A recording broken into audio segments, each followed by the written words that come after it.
Let's go to the phones. A friend of ours, Addison Hosner, joins us now. He's got an article in Counterpunch talking about how this race is heating up, and one of the front runners, one Ron DeSantis. We should observe this perspective of. He joins us now. So let's talk about some good things and some bad things about DeSantis so far, in your opinion. Yeah, so good morning, Zach. A few things here.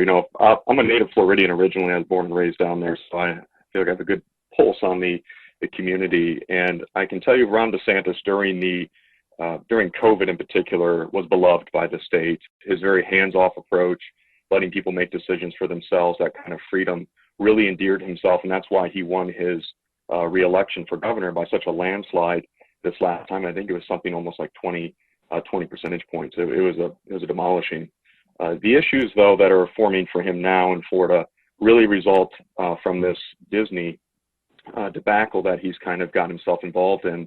And, I'm sure everyone's heard about it by now, but the lawsuit that Disney filed in April 26 is all stemming from the fact that they spoke out against House Bill 1557, which was given that term the Don't Say Gay bill. And ever since then, DeSantis has made it a clear point to go after them, to defeat what he believes to be this woke culture war. And that is, in fact, I think, driving a wedge between a lot of moderate Republicans or those who were on the fence about who they were going to vote for in the Republican primary. And it's primarily due to the fact that there's economic repercussions that are going to come from this. The Florida taxpayers footing the bill for his legal battles. And that's generally pushing people away from him who generally liked him for his hands-off small government approach. This is kind of the flip side of that, using government to silence or prevent someone from speaking out against you, regardless if you don't agree with their dissent. So that's kind of just the picture in a nutshell from my take as a Floridian.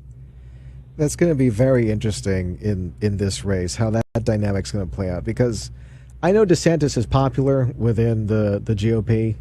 I don't know if he's as popular as Trump might be, but I know that as beloved as DeSantis is, if he were to win the nomination and move into general election mode, I don't know if that popularity would necessarily transfer over for a lot of the reasons that you stated.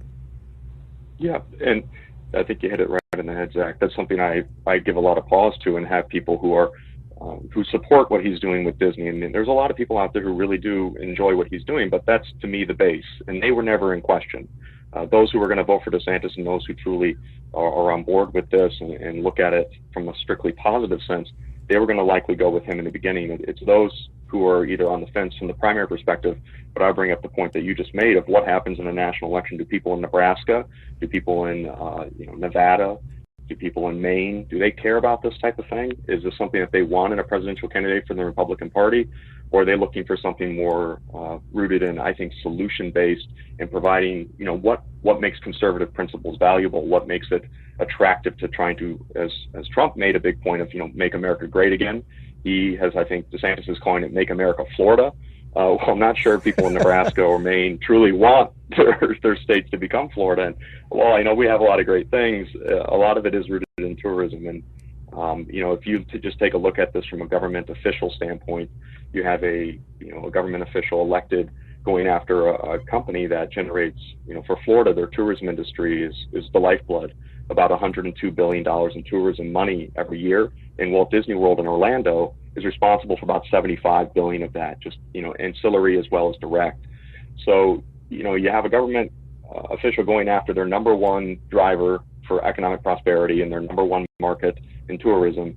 Is that something that nationally is going to resonate? What happens if someone says something that President DeSantis doesn't like? Is he going to take this same measure against, let's say, a Meta or an Amazon and do a national type attack? And that's going to hurt economies. So to me, it's just a question of, is he of capability to withhold his own personal emotion or vendetta against Disney for going out against his bill? And that's what I think he needs to prove to non-Floridians, because we've seen what he can do when given the authority to let a state run. And that's why I think Florida was so prosperous during the COVID era. But this, to me, is a very bad optic for him, and it's turning off Floridians and what might end up sinking his presidential election bid. Joining us on 710 KURV is Addison Hosner. He's got an article at counterpunch.org saying that DeSantis' weaponization of government should give us pause. Now, you mentioned you're a Floridian. You have way more experience with Ron DeSantis than some of us that are, like, for example, us here in Texas, that we're watching this from the outside. Like, we're watching all this unfold from the outside, and I know there's plenty of people that are going, yeah, get him, DeSantis, get Disney, we hate the mouse, And as far as likability goes for DeSantis, you have a lot more insight and experience there. So as far as likability goes, is he how well liked is he, and why is he well liked? I mean, aside from COVID and all that, before COVID, I guess I should ask, before COVID and all that, how was his approval? Yeah, the general take that I've always got is those who don't like DeSantis really don't like him. It's almost the Trump dichotomy, in that those who really liked President Trump were really on board with him, and those, of course, who weren't wanted nothing but the worst for him.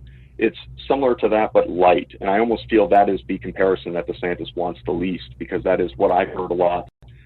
He's kind of like Trump light. He takes the same type of hard stance positions, and people like the no nonsense, says it like it is. That's kind of his shtick at this point. But is that enough to separate him from the originator, Donald Trump himself? And in the state of Florida, a lot of older retirees. I was born and raised in Fort Myers, Florida, and down in Lee County. And it's primarily populated by older people who have moved from out of state to live the Florida lifestyle. And they look at that as a good thing. But when you go after a state revenue generator in the number one employer, Disney employs over 75,000 Floridians. It's the largest single site employer in the state. It's the number one taxpayer in the state, over $1 billion in taxes alone. And we don't have state income tax either. So that's rather impressive. And he's threatening now to up their hotel taxes, up their utility costs, up their tolls coming in and out of Disney World, and building prisons next to Disney. He's making, I think, points now that are giving Floridians that step back approach of going, well, we liked him for saying it how it is and being a straight shooter and things like that. But at no point did Donald Trump ever go after a company like Disney, which could have negative implications for Floridians themselves. So while they may approve of, yes, we don't like what Disney is standing by and what they're saying, is that going to have a negative economic impact on them? And then if you're feeling it in your bank account, I think that's going to have a slight change of opinion. DeSantis was always about being a straight shooter and being, to the point, and that was what endeared him to Floridians. But if it's between someone who's doing that and economically hurting your state through his means, and then someone who's doing that but not, and let's say a Donald Trump presidency again, another presidential candidacy, I could very well see those same people who have been swayed by DeSantis over the last 3-4 years go back over and voting for Donald Trump. It's going to be very interesting, Zach. I think it's something to definitely keep an eye on, this legal battle between him and Disney. That's a interesting question that I feel is being illustrated right now. So is DeSantis, like, in your opinion, is DeSantis like a diet Trump? Because he's even got like a similar campaign slogan where he's like, we got to restore American greatness, and I don't know, it just seems like it's like a different way of saying the same thing in a lot of ways. Are they just alike at that kind of level, or do you think that this is kind of like a monkey see, monkey do copycat situation? It could be both, to be frank. And we've all, Trump light or diet Trump, that's kind of how it's been taken. And in fact, that was something that a lot of more, I'd say, moderate Republicans, I don't mean that as center left or center right, but more just those who were turned off by Donald Trump's, demeanor and how he spoke of things, but approved of his policies.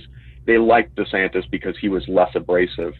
But what we're seeing now, I feel, is DeSantis taking that diet Trump route and really running with it. And people, especially in Florida, do remember that it was Trump's endorsement that got him into office originally. That was the big turning point for him. Uh-huh. So now the two of them butting heads and going at each other while also having very similar platforms and messages, it is a very interesting, I know Ron DeSantis would most definitely hate that comparison at this point, but it is true that they're almost intrinsically tied together, and it's just going to come down to, who endears who to that base in Florida that's truly looking for that type of candidate. And of course, as before coming on, that everyone and their brother is now running for the Republican presidency. So Those out there like Chris Christie have denounced Ron DeSantis for, this Disney feud, and there's multiple others out there as well. And of course, now they're all running against one another, so I find that very convenient.